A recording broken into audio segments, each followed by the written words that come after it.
El Banco Central hace política monetaria.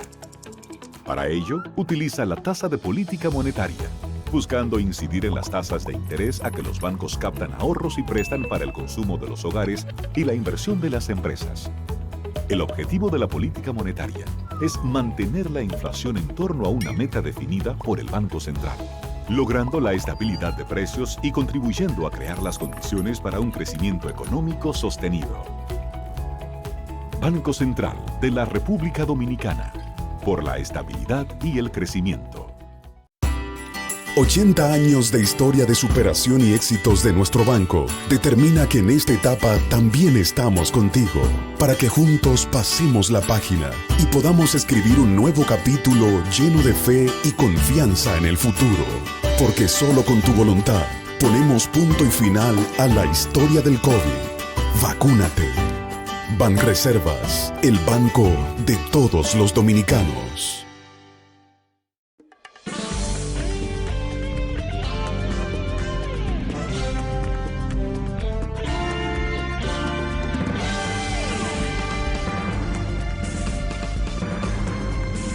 Muy buenas tardes, amables televidentes. Bienvenido a su cita diaria crepuscular y nocturna en Teleimpacto, que es al final de la tarde, despidiendo el sol y comenzando la noche. Ponga su caridad en buenas manos. Apoye el Patronato de Lucha contra el Cáncer de Villa González Incorporado, una verdadera institución de apoyo y de servicio al prójimo más carenciado. 809-443-8010. También arrime su hombro, lleve su caridad al Hogar Escuela Santo Domingo Sabio, otra institución para formar jóvenes en alto riesgo. Apóyelos también. Avenida Independencia, casi esquina Avenida General Gregorio Luperón, aquí en la ciudad de Santo Domingo. Bueno, vi una nota del Banco Central. El gobernador del Banco Central es un funcionario muy activo y siempre está en lo suyo. Eso es una de las grandes virtudes del funcionario, que ocupa su espacio y está en su labor. Valdés siempre he podido apreciar eso. El gobernador del Banco Central es un hombre que está concentrado en el banco. Es decir, no es un hombre que anda visitando, como dicen, visitando altares. Y eso es muy bueno, porque usted tiene control de su institución y está en su institución y usted le imprime al mismo funcionariado y a todos esos empleados, le imprime esa efectividad de su trabajo y la eficiencia, la constancia del trabajo. Y eso es muy importante porque usted está al día de lo que está pasando ahí y tiene el conocimiento, las informaciones para procesarlas y luego tener entonces una participación a nivel de organismos que monitorean, organismos internacionales, o participación regional, como en este caso, en una de esas reuniones que diríamos Centroamérica, coordinado todas las bancas centrales de Centroamérica con República Dominicana. Y el gobernador tuvo una participación ahí en una de esas asambleas, creo que es la 292 del Consejo Centroamericano de bancos centrales y esa, bueno, sería la 292ª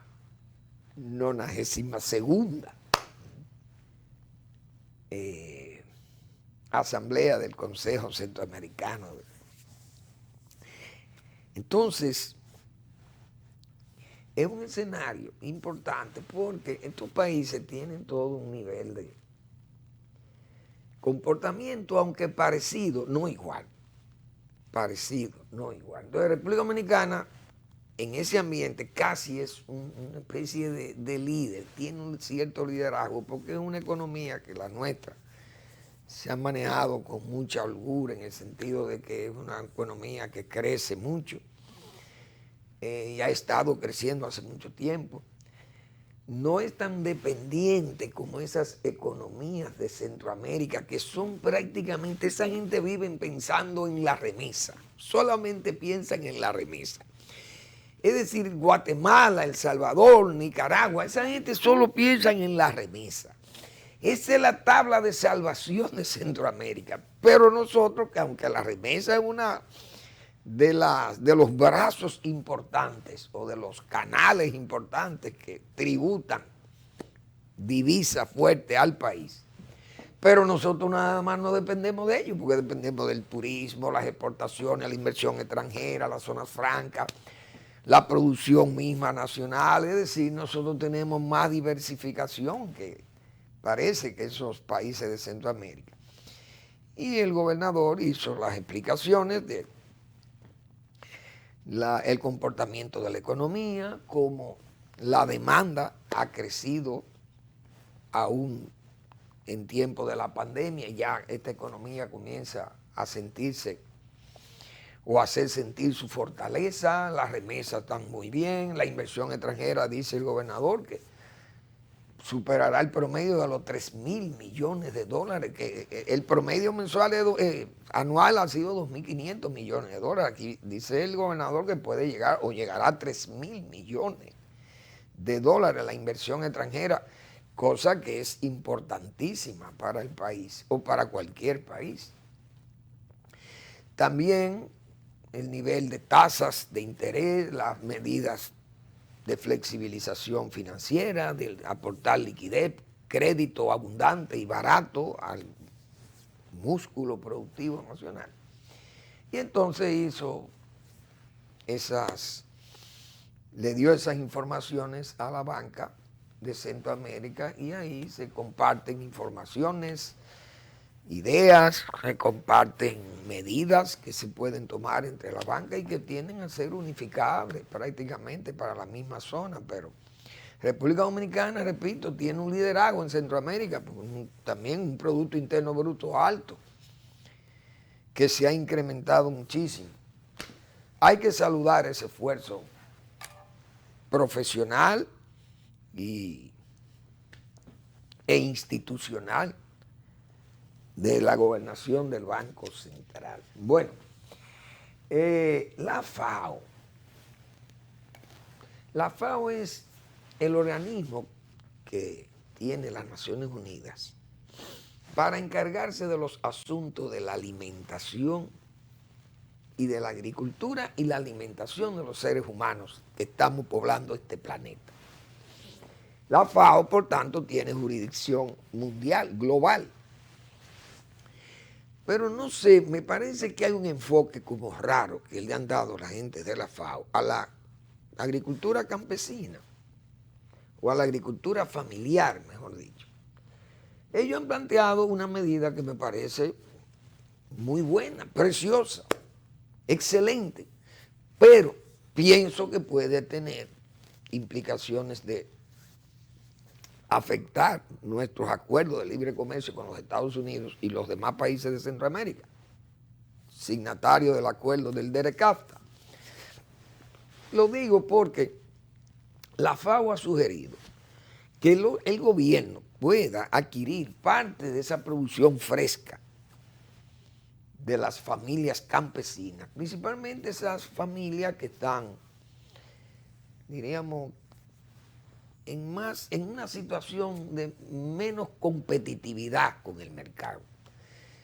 Esas familias, esos núcleos familiares podrían mejorar su ingreso, su calidad de vida rural, si pueden colocar parte de su producción, que se la coloquen a precios aceptables y rentables para ellos, a organismos públicos del Estado. Sería ideal. Por ejemplo, que las pequeñas granjas familiares puedan suplir huevos, leche, carne de una ganadería menor, que puedan suministrar vegetales, víveres, frutas, etcétera. Por ejemplo, el desayuno escolar, a las hospitales, a esos centros de socorro, qué sé yo, los comedores económicos, por ejemplo, que los gobiernos tienen muchísimos planes de consumo de alimentos y de productos de origen agropecuario, frescos, quesos, los lácteos principalmente también. Y eso sería ideal que puedan esas familias llegar. Pero ¿qué pasa? Que el DERECAFTA prohíbe entonces ese proteccionismo, si cabe el término. Eso serían medidas proteccionistas. Yo recuerdo una decisión que era no recuerdo qué ley, si era la ley 27, no me acuerdo qué número de ley tenía, pero era una ley que obligaba a que las instituciones públicas, principalmente el desayuno escolar, fuera suplido un 50% de la leche, creo, que se consumía en todo el proceso de desayuno escolar, tenía que ser de producción nacional. Eso creaba problemas porque entonces es una medida proteccionista. Entonces hubo que desmontar todas aquellas leyes proteccionistas. Por ejemplo, una ley de control de precios. Esa ley de control de precios, no se puede implementar una ley de control de precios en medio de un acuerdo de libre comercio. Cuando ese acuerdo de libre comercio lo que hace es que va liberando aranceles y va liberando cualquier medida que pueda afectar el comercio y la competitividad entre los productos que están enmarcados dentro de ese acuerdo de libre comercio. Por tanto, había que limpiar, como dicen, y ese congreso, yo recuerdo del 2006 en adelante, y del 2004, vamos a decir, porque parte de la membresía del PRD tenía esa mayoría, pero se fueron después del 2006, pero ya en el 2006 entra en vigencia el acuerdo de libre comercio, porque creo que ya El Salvador firmó primero que nosotros, y entonces era a partir del primero que firmara. Creo que El Salvador entró en el 2006 o 2007, no recuerdo bien. Pero en ese lapso del 2004 hasta el 2006 hubo que ir desmontando leyes. Y luego del 2006 también seguir desmontando todas esas facilidades de protección a productos nacionales con respecto a productos que estaban dentro del acuerdo de libre comercio. Entonces esto, yo no sé cómo eso, si la FAO ha medido el alcance de eso, no sé. Lo ideal sería tal vez, porque nosotros tenemos la embajadora dominicana en Washington, la señora Sonia Guzmán, siempre fue una crítica severa de que no se habían hecho los ajustes necesarios para que el país pueda ser competitivo con respecto a Estados Unidos.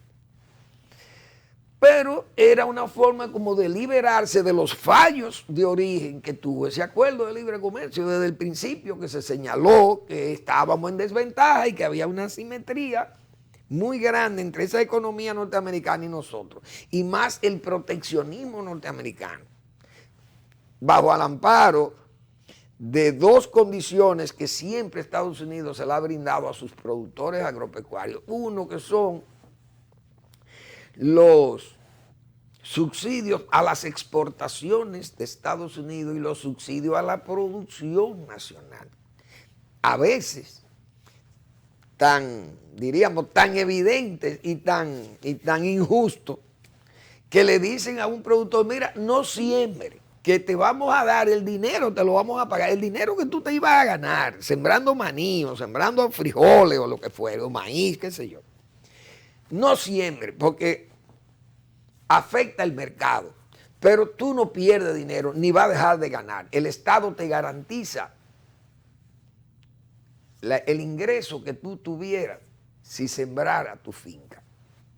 Entonces, esas cosas nada más se pueden dar en Estados Unidos o en Europa, o Canadá, Esos países que son los que dan subsidios de ese tipo y que aportan, o Japón podría dar subsidios también, y Estados Unidos nada más solo aporta 350 mil millones de dólares a sus productores agropecuarios. Imagínense si estos países nosotros podemos competir con aquello.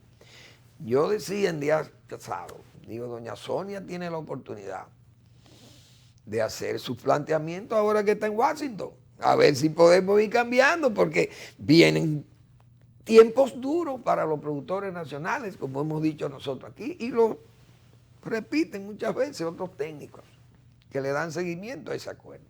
Lo que va a pasar en el 2023 y 2024, como yo he dicho aquí, que los gobiernos, el gobierno que le toque administrar esos tiempos, no le va a ser fácil.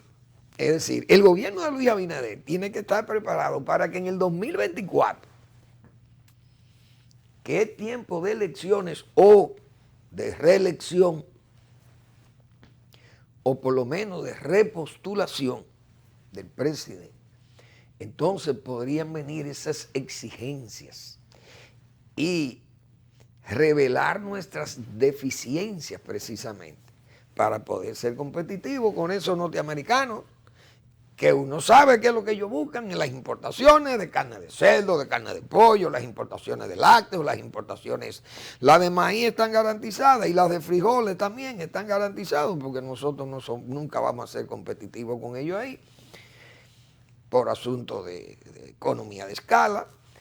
Pero hay un producto que a los americanos le interesa muchísimo, porque sabe que República Dominicana es un país que produce alrededor,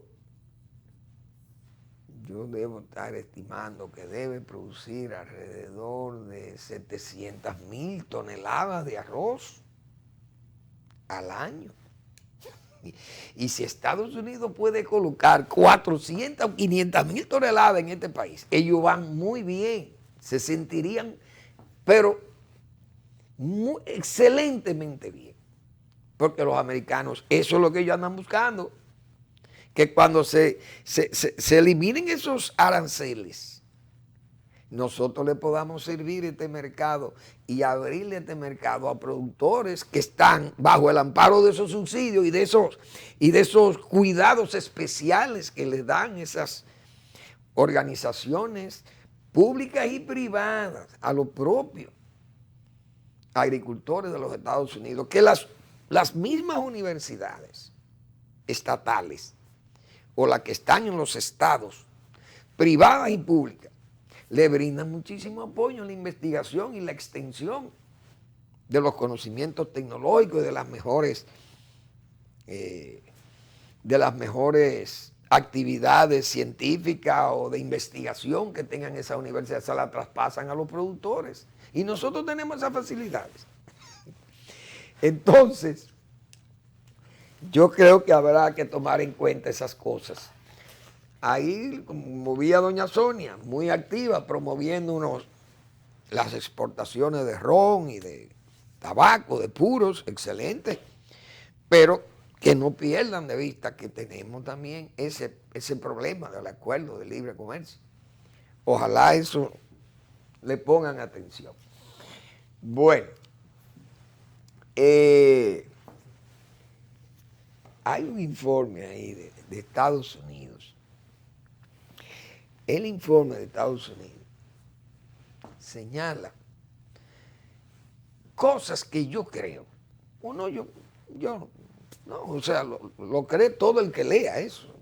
Y una gran parte del pueblo lee los periódicos. Pero sabe que la gran parte de ese informe sobre la República Dominicana y el comportamiento de la inversión extranjera y la corrupción, Estados Unidos sabe que eso se refiere a tiempos no lejanos, diríamos de un próximo pasado gobierno. Es decir, el gobierno de Danilo Medina podía ser objeto de crítica de los Estados Unidos cuando dice que la corrupción limitaba las inversiones en República Dominicana. Pero eso no aplica para el gobierno de Luis Abinader, por lo menos. Hasta ahora hay un año de ejercicio gubernamental. Y en este año de ejercicio gubernamental, el gobierno ha estado primero muy vigilante y muy celoso del control de la corrupción estatal.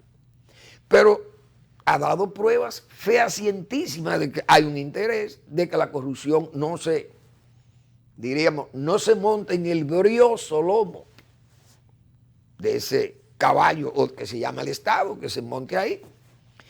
¿Por qué? Bueno, porque ha nombrado una Procuradora General de la República independiente y ya una Procuraduría también independiente, que viene de los tiempos incluso de Leonel Fernández, pues todos esos fiscales fueron independientes, nadie podía quitar un fiscal de eso, el único que no lo era, en este caso era el Procurador General de la República y no era ilegal nombrar un Procurador General de la República aunque fuera político, porque la ley no se lo prohibía, ni se lo prohíbe a Luis tampoco, pero la buena fe del presidente Abinader dijo no, y además la coherencia con el discurso y la promesa de los discursos de campaña. Y él dijo que esa fiscalía iba a estar en manos privadas, en manos independientes, la Procuraduría General de la República. Repito, porque los demás fiscales son independientes también. Y si no fueran independientes, ya la fiscal del Distrito Nacional, con todas las acusaciones que le han hecho y todos los señalamientos que le han hecho, la hubieran hecho saltar del cargo, pero no la pueden hacer saltar porque es que son independientes. Vamos a la pausa y regresamos.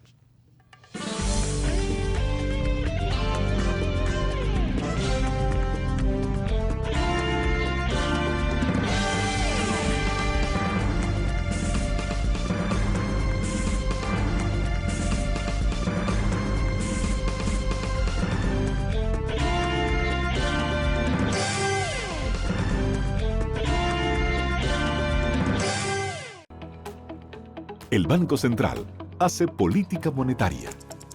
Para ello, utiliza la tasa de política monetaria, buscando incidir en las tasas de interés a que los bancos captan ahorros y prestan para el consumo de los hogares y la inversión de las empresas.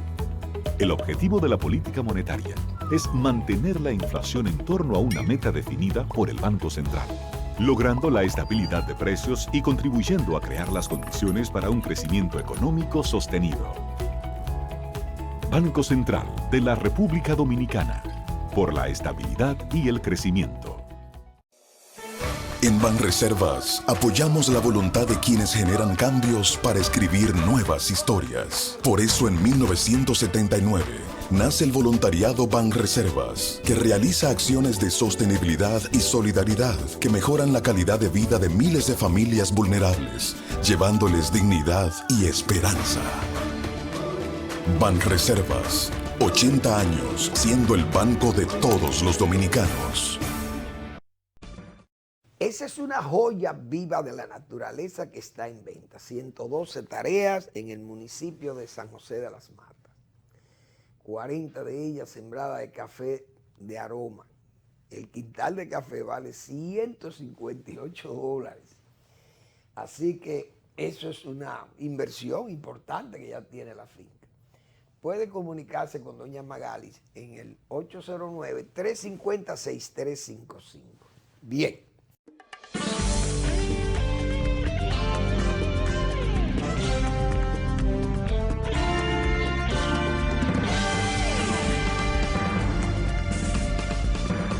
Pues bien, yo creo que ese informe realmente es un informe que está fuera de tiempo, ya, porque no se le pueden hacer esas exigencias al gobierno. Le pueden hacer, o por lo menos reclamarle que se mantenga la transparencia que el gobierno exhibe hasta ahora, porque se ve solo con las exigencias de la Dirección de Compra y Contrataciones, eso es una buena evidencia de que las cosas se quieren hacer bien. Claro, hay algunos detalles, pero hay mucha vigilancia contra el gobierno y del gobierno mismo, a sus propios funcionarios. La prueba también dice pago con cheque, quieren aclarar cosas. O sea, no hay un interés de opacidad en las funciones, en las acciones públicas. Yo creo que hay un interés porque el propio presidente Abinader continuamente le imprime ese sello de identidad, como dice, a su gobierno, de la transparencia y su exigencia contra los corruptos. Entonces, la reforma, bueno, también el presidente no es un hombre que anda renuente a las reformas, al contrario. Es decir, la reforma policial, y prueba es que Estados Unidos aporta 250 millones de dólares, nos regala, para que apoyemos también reformas como la reforma policial y esas cosas, la transparencia, los acuerdos. Por ejemplo, el acuerdo eléctrico, el gobierno, el presidente no se niega a ello. El pacto fiscal, el presidente, si fuera por el presidente hace rato que tuviéramos encima muchísimos impuestos, porque él desde el principio recuerdan cómo el pueblo tuvo que levantarse casi, como dicen, como un sprint, erizarse ante la posibilidad de aplicar unos impuestos ahí que tenía el gobierno planeado y tuvo que recoger sus velas, echar para atrás. Pero el presidente ha estado muy dispuesto a las reformas policiales, a la reforma fiscal, a la reforma eléctrica. Es decir, en cuanto a reformas, el gobierno anda en esos pasos que dicen los norteamericanos. Con la transparencia andan los mismos pasos. Contra la corrupción, los ejemplos huelgan. Yo creo que en ese aspecto eso no aplica para el gobierno de Abinader, eso aplica totalmente para el gobierno de Danilo Medina Sánchez.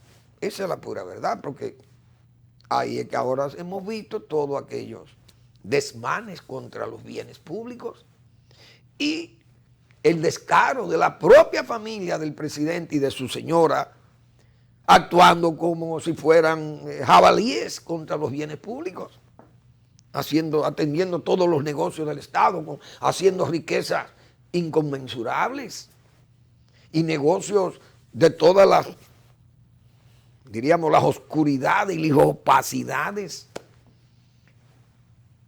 de esas cosas, como nos hemos enterado ahora, y las pruebas están ahí con sus juicios que se están llevando a cabo. Es decir, el que redactó este informe de los Estados Unidos o la fecha de redacción responde al tiempo de Danilo Medina. Eso es tan viejo que yo recuerdo cuando los Wikileaks al propio gobierno de Leonel Fernández le llegaban esos informes. Y en una reunión del comité político, Leonel Fernández tuvo que plantear ese asunto de los Wikileaks y decirle a un ministro o a dos ministros, miren, ustedes están señalados. Por eso Wikileaks, yo prefiero que ustedes renuncien para no tener que cancelarlo, porque es que eso es muy grave. Y entonces uno de esos ministros muy enfadado por esa situación, diríamos, ante esa alternativa o disyuntiva que tenía con Leonel Fernández ahí. Bueno, pues quiso como que todo el mundo renunciara en el gabinete como para ver un cambio de gabinete, un cambio de gobierno y que como que todo el mundo era culpable. No, el culpable es usted, a usted que están señalando en esos Wikileaks. Y señalaron dos funcionarios del gobierno de Leonel Fernández. Pero los Wikileaks lo que decían era que eran gente que le pedían coimas a los inversionistas extranjeros, pues lo saben todo aquí. Y ellos saben que los inversionistas aquí son extorsionados. Y muchas veces no son que ellos extorsionan, sino que ellos vienen con la formación ya desde su centro de negocio de origen. Vienen y entienden que estos son países bananeros y que aquí hay que venir con un saco de dinero porque esa es la costumbre. Hasta que venían y se encontraban con Balaguer. Y a Balaguer no se le podía ofrecer dinero. Y entonces, porque Trujillo lo acostumbró a que si iban a hacer la carretera allí a Trujillo había que sacarle su cuarto. Es verdad. Pero a Balaguer no había que sacarle dinero.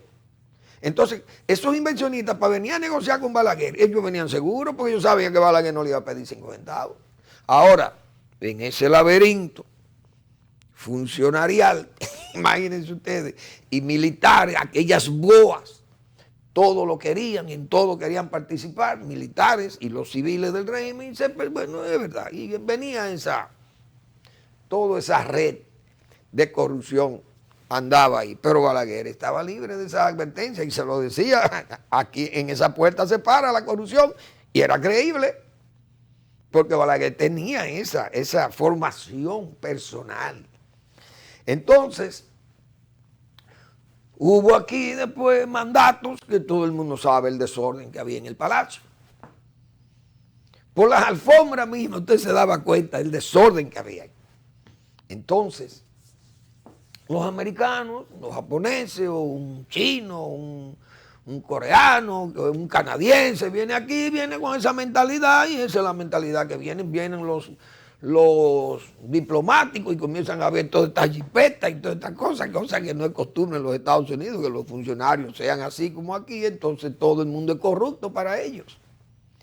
Pero no es que se puedan medir las cosas donde hubo tantas evidencias como el gobierno pasado y como las cosas como están sucediendo ahora, porque estamos en el mismo país y podrán decir que somos los mismos dominicanos, es verdad, pero hemos manejado institucionalmente las cosas no están iguales que en el pasado próximo. O sea, hay diferencias abismáticas, esa es la pura verdad. Ahora, ¿qué me dice a mí que eso es un informe que realmente arrastra cosas viejas? Por ejemplo, el aspecto inmobiliario, que el Estado hace expropiaciones y que no paga y que esas cosas. Pero uno no entiende eso. Yo no sé. Eso aquí, siempre eso salía. Esa nota oscura o negra, esa nota o esa nota roja, siempre nos la ponían en todos los informes de los Estados Unidos, salía esa nota roja ahí, de que se expropiaban. Desde aquella vez que los Gadala María, oígase bien, que eran norteamericanos o pudieron conseguir su ciudadanía norteamericana, no sé, porque eran salvadoreños, y llegaron al país, el señor Gadala María a ser socio de Trujillo en una serie de inversiones, como fueron las textiles, aquellas de Asua, del Cisal de Asua, la fábrica de saco y qué sé yo, y entonces una fábrica de aceite ámbar.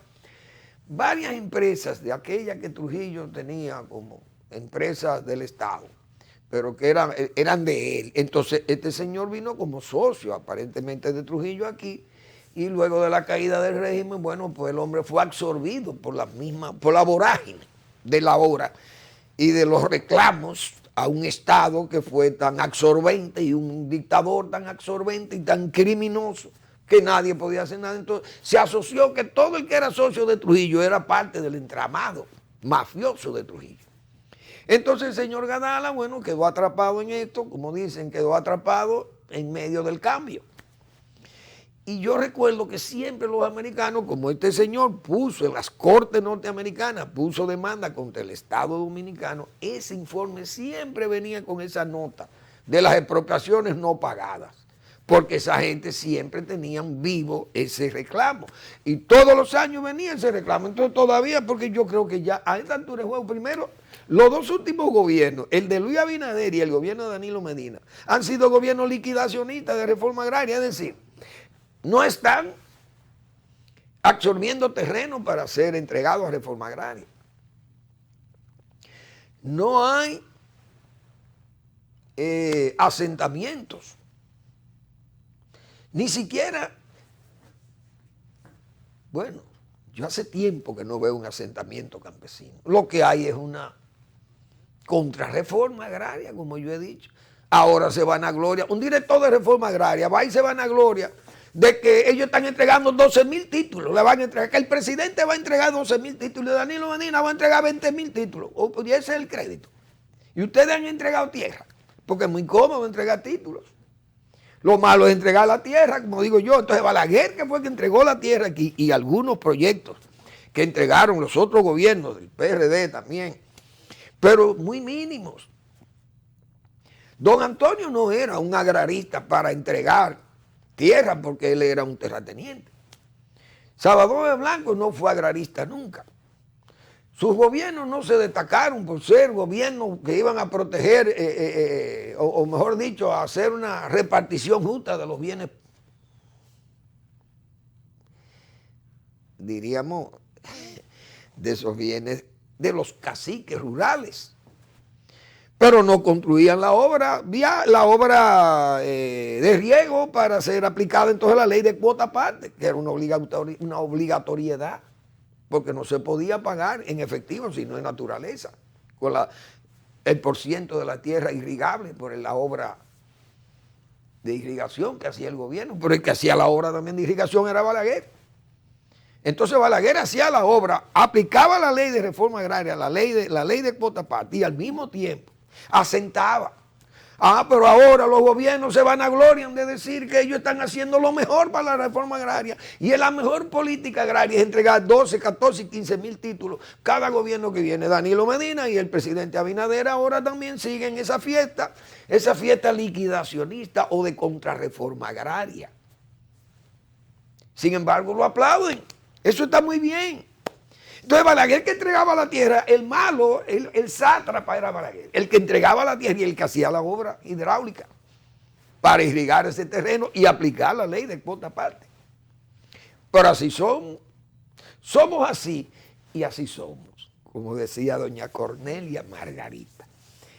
Pero, repito, ese informe de los Estados Unidos, cuando habla de esas expropiaciones, a menos que ese informe incluya lo que fue Bahía de las Águilas, que entiendan que esa decisión fue una decisión ilegal, porque ya había terceros que habían adquirido esos terrenos, que fueron terrenos que todo el mundo sabe que eran terrenos del Estado, que en gabinete fueron prácticamente seccionados y robados al Estado. Mucho, una gran parte de eso es verdad. Fue llevado bajo un mecanismo de carta órdenes del Instituto Agrario, transferencia de bienes nacionales, un encargado de registro de títulos, combinado con gente que tenía interés en que esos terrenos pasaran de manos públicas a manos privadas, y esas cosas pueden ser que tengan tal vez alguna queja, tienen querellas en el gobierno norteamericano, en cortes norteamericanas, y que ellos entiendan que esas cosas no fueron bien manejadas o que la justicia no actuó con justicia en ese caso, sino atendiendo a reclamos del poder. Vamos a la pausa y volvemos.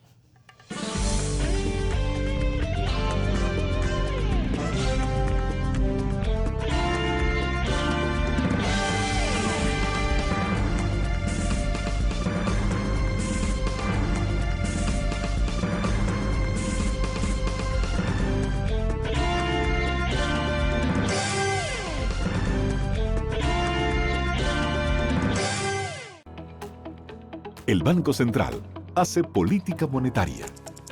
Para ello, utiliza la tasa de política monetaria, buscando incidir en las tasas de interés a que los bancos captan ahorros y prestan para el consumo de los hogares y la inversión de las empresas. El objetivo de la política monetaria es mantener la inflación en torno a una meta definida por el Banco Central, logrando la estabilidad de precios y contribuyendo a crear las condiciones para un crecimiento económico sostenido. Banco Central de la República Dominicana, por la estabilidad y el crecimiento.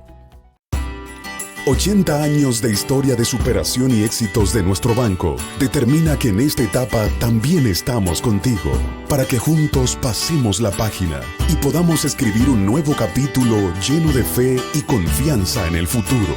Porque solo con tu voluntad ponemos punto y final a la historia del COVID. Vacúnate. Banreservas, el banco de todos los dominicanos.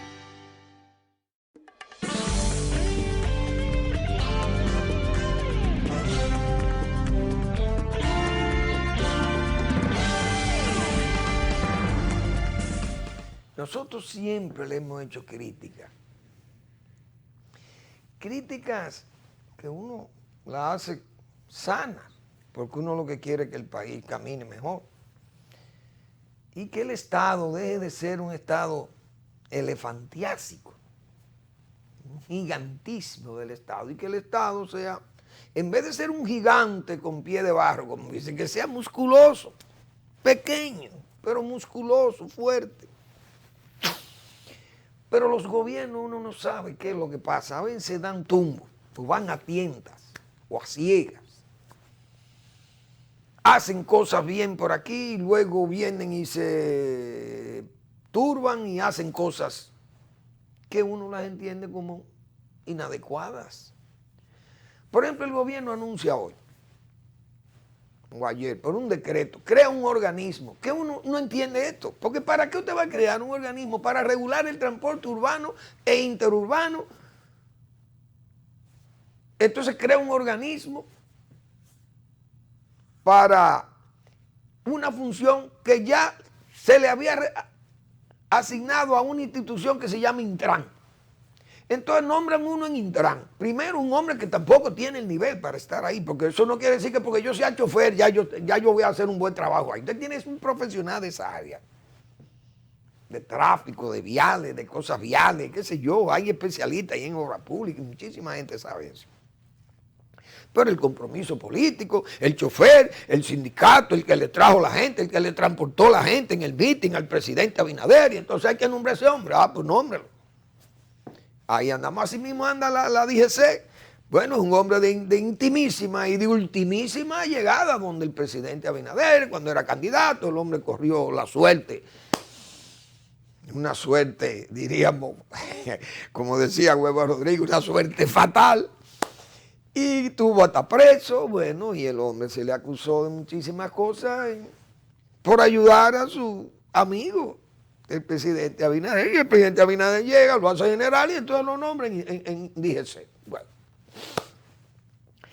tal vez el hombre es un buen policía, pero no es un buen director de esa DGC. Así pasa con este del Intran. Entonces ahora se crea otro organismo para eso. Uno no entiende estas cosas. Y se crea un consejo, entonces eso como que se ven duplicidades, duplicaciones, qué sé yo, y exceso de personal y de gasto, como si no viviéramos con un Estado que está chico, que necesita recoger sus dineros e invertirlo en las prioridades, con una buena planificación de las prioridades, obras. Pero en lo que hemos dicho, el gobierno promete y promete, pero ¿y quién es que va a construir las obras? Ahí anda, yo me imagino al ministro de Obras Públicas. Ese hombre anda, me imagino yo que andará, como se dice, al salto de la pulga. Porque el presidente, donde quiera que va, bueno, pues, Obras Públicas se encarga de eso. Mire, presidente, aquí estamos protestando porque este camino está lleno de hoyos. Obras Públicas, mira, resuélveme el problema. Y ya yo dije ayer, la primera dama, incluso, ofreciendo caminos. Entonces, todas esas cosas nos llevan a pensar que hay un mal gasto. Así mismo sucede con todos estos despidos, no le pagan a la gente. Ahora vi que Interior y Policía va a pagar 17 millones de pesos. Es decir, nos cuesta tan caro un cambio de gobierno, un cambio de partido en el gobierno.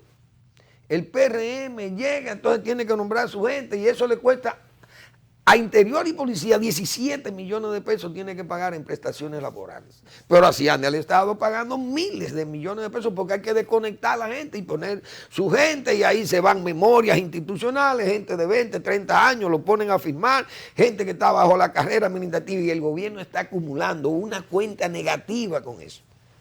Porque eso es una fealdad ética para un gobierno que lo presida Luis Abinader, que repito, y lo dice todo el mundo, es un hombre decente, es un presidente que se ve respetuoso de los derechos de los demás, que incluso tiene un exceso diríamos, de cercanía, como hemos dicho, ese tipo de gobierno coloquial que ha hecho el presidente y que pienso yo, que va a erosionar el gobierno porque el presidente siempre ofreciendo y prometiendo, pero no se puede cumplir con todas esas promesas porque no hay ni los recursos humanos y menos económicos.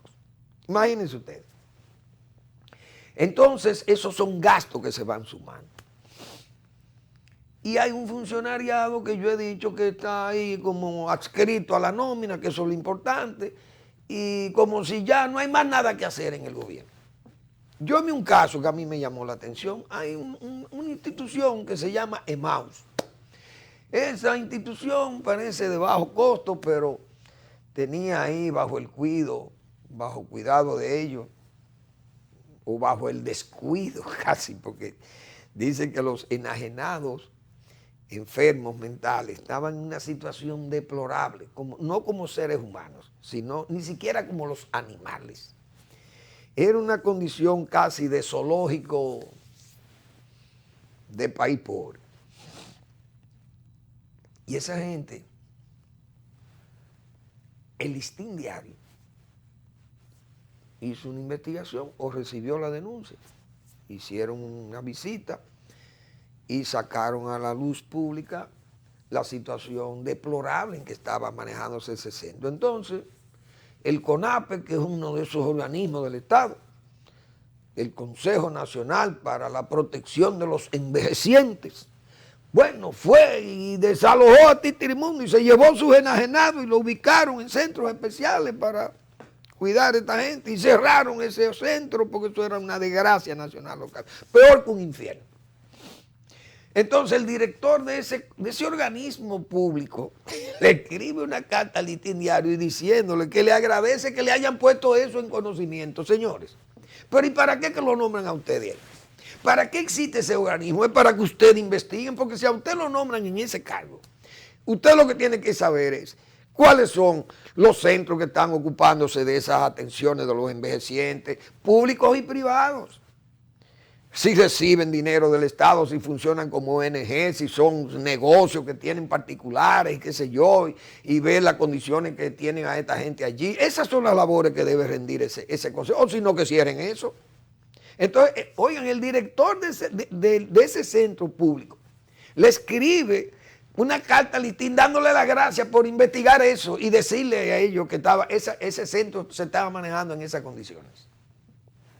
Cosa que uno... Entonces, ¿para qué el Estado está lleno de todos estos órganos, de todas estas infuncionalidades, funcionarios e instituciones duplicadas? Porque eso debe tener un departamento de salud pública, debe encargarse de esas cosas. Pero vaya usted a saber los salarios que deben ganar esa gente. Entonces, un Estado manejado así, y fíjense todavía, el presidente creando organismos, duplicidades de funciones, que ya la tiene otro organismo público, que también es un elefante blanco dentro del gobierno. Esas son las cosas que uno, como que esa cosa le llama la atención, porque que no hay necesidad de que se... Pasaporte, por ejemplo, esa es otra, la dirección de pasaporte. Yo leí hoy del periódico El Día una queja de que en pasaporte ahí no hay dirección. La dirección de pasaporte, señores, ahí no hay atenciones con el cliente. Ahí usted va, mire, yo quiero cambiar mi libreta o quiero renovar mi libreta o quiero obtener una libreta de pasaporte. Se la ponen, como dicen, se la ponen en China, en Macao. Le ponen a usted ese problema. Le dan citas lejanísimas, pero lo grande no es. Lo peor que pasa ahí, en pasaporte, yo no sé quién dirige esa institución ahí, pero que sepa el Estado o el gobierno tiene que tomar medidas con eso. Usted sabe lo que es, que si pasa un día para usted retirar una libreta de pasaporte, usted tiene que pagar un castigo de 3,000 pesos por cada día que usted deje de ir a buscar su libreta. Oh, a usted le ponen una fecha de retiro de esa libreta, X día. Y usted por razones ajenas a su voluntad, como se dice, usted no puede ir a buscar esa libreta. Eso le cuesta 3,000 pesos a usted. Un amigo mío fue a buscar 3 de su familia, 3 libretas, 9,000 pesos le cobraron. Es decir, la dirección de pasaporte, eso se maneja como un negocio privado ahí, o ponen impuestos en forma arbitraria y el gobierno parece que no sabe nada de esas cosas. Entonces el gobierno tiene que estar en eso. Entonces, ¿para qué nosotros en el Estado nos damos lujo de ese tipo de lujos? De tener instituciones para el expolio del pueblo. El gobierno tiene que desmontar ese negocio que hay en pasaporte. Yo no sé quién dirige eso ahí. Pero hoy el periódico El Día, repito, tiene una queja de eso, de las dilaciones y de los obstáculos que le ponen al ciudadano para poder adquirir una libreta de pasaporte. Pero no dice, lo que estoy diciendo yo, eso me lo confiesa un amigo, que tuvo que pagar 9,000 pesos por retirar 3 libretas un día después de la fecha que le dijeron que tenía que ir a buscar. Hoy, ¿dónde se ha visto algo igual? Esas cosas, entonces realmente el gobierno tiene que enderezar esas cosas, que son cosas internas, pero afectan la buena relación del gobierno y la funcionalidad del gobierno con respecto a los servicios, al público, al blanco de público que tiene para sus servicios. Esos son detallitos, pero son detalles que siguen ahí. Bueno, el gobierno ha anunciado una buena medida, cosa que nosotros ya habíamos hablado de eso y otra gente ha hablado de eso. De la administración de Punta Catalina van a someter a la administración. Eso está muy bien, que sea una administración privada. No es que van a vender a Catalina, no se debe vender a Catalina. Ya el Estado debe tener a Catalina ahí, porque Catalina es, ¿cómo se dice? También es una advertencia a un sector privado voraz y corrupto también, porque hay mucha corrupción también, pero es muy voraz. Entonces, Catalina, cuando Catalina tiene 700 kilos encendidos, hay muchas plantas que tienen que parar y salir del negocio. Yo recuerdo cuando se justificaba Catalina que las madrugadas, que ahí salían una serie de plantas que son de magnates, que han vivido de ese sistema eléctrico, chupando al sector público, succionándolo. Con miles de millones de dólares se han obtenido en todos esos negocios oscuros. Miren el de Coyentri, nada más 60 millones de dólares para tener una planta pagada. 5 millones de dólares mensuales, el costo de capital. Bien, entonces Catalina ya, independientemente de todos los tollos que fue objeto la decisión de instalar esas plantas bajo el modelo que se instalaron y con todas las condicionalidades y diríamos, las oscuridades que hubo ahí, todas esas dificultades de tipo de la corrupción típica del gobierno de Danilo Medina y la forma como se negoció todo aquello. Bueno, independientemente de eso, las plantas están ahí, son del gobierno. Entonces, nosotros habíamos dicho que lo mejor es que busquen una compañía francesa, que tal vez ni siquiera los franceses. A mí me gustan más, particularmente hablando, los nórdicos. Gente de Suecia o de Finlandia por allá, que son gente que nunca han estado, eso no saben lo que es la corrupción. Entonces una gente de eso, usted trae una compañía de Noruega, una compañía de Suecia o de Finlandia, miren, yo quiero que ustedes me administren esta compañía. Ustedes tienen X beneficios, ustedes van a trabajar, esas plantas nadie las puede parar, a menos que sean asuntos de fuerza mayor. Porque aquí hay gente que quiere que Catalina no arranque, que nunca eso esté prendido, por lo que acabo de decir. Muchos vivos, millonarios que están ganando dinero de esas operaciones eléctricas. Pero también, mire, hay que sacar a Catalina del sistema porque hay que repararla, porque hay que hacerle un chequeo, una inspección.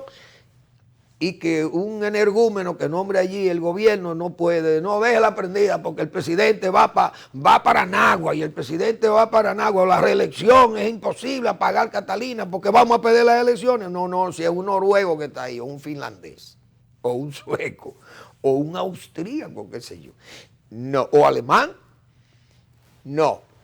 Dígale al presidente de la República que esta planta se va a parar. Porque hay que pararla, la administración y el presidente tiene que aceptar eso. Es así. Entonces, que sepan que las nóminas también ahí no pueden ser abultadas, porque eso se va a administrar como si fuera una empresa privada, pero es pública. Es pública. Esa decisión del gobierno es excelente, la vemos muy bien. Saludamos al Ministerio de Energía y Minas, que ese planteamiento lo ha hecho, y que esas cosas funcionen porque esas plantas son estratégicas para el país, son un bien muy costoso del Estado y no es justo que esas cosas corran riesgo de no llegar a buen término. Eso está muy bien. Nosotros saludamos esa decisión. Bueno, hoy les invito a que lean las reminiscencias del doctor Marino Vinicio Castillo. En el Listín Diario, el doctor Castillo trata un tema de una persona que él estimó mucho, de un trabajador de su finca, pero el muchacho terminó siendo absorbido por un problema de drogas. Y el doctor Castillo, que ha dejado sus momentos de más, tal vez de mayor exigencia para el descanso y la tranquilidad familiar, se lo ha dedicado a este país a luchar por un problema tan serio como el de las drogas y el del o sea, el de la distribución de las drogas, el tráfico ilegal de sus estupefacientes, los problemas que generan, los problemas que que le ha generado y le está generando más cada día al país. Y el doctor Castillo, bueno, ese trabajo, reminiscencia excelente. Eso será una de las cosas que habrá que destacar del gobierno. 540 kilogramos de cocaína ayer en San Pedro de Macorís, antes de ayer. La Dirección Nacional de Control de Drogas ha sido un logro de este gobierno que puede exhibir, y que veo que el informe norteamericano no hace mención de eso, o por lo menos lo que uno ha leído, la reseña, pues yo no puedo decir que he leído ese informe completo, pero en la reseña. Sería interesante ver cuál es la posición del gobierno con respecto a las drogas, del gobierno norteamericano con respecto a las drogas, y el trabajo que ha venido haciendo la Dirección Nacional de Control de Drogas en este último año del gobierno, o en este primer año del gobierno de Luis Abinader. Señores, gracias por su atención. Nos vemos mañana en otra entrega al final de la tarde, despidiendo el sol y comenzando la noche.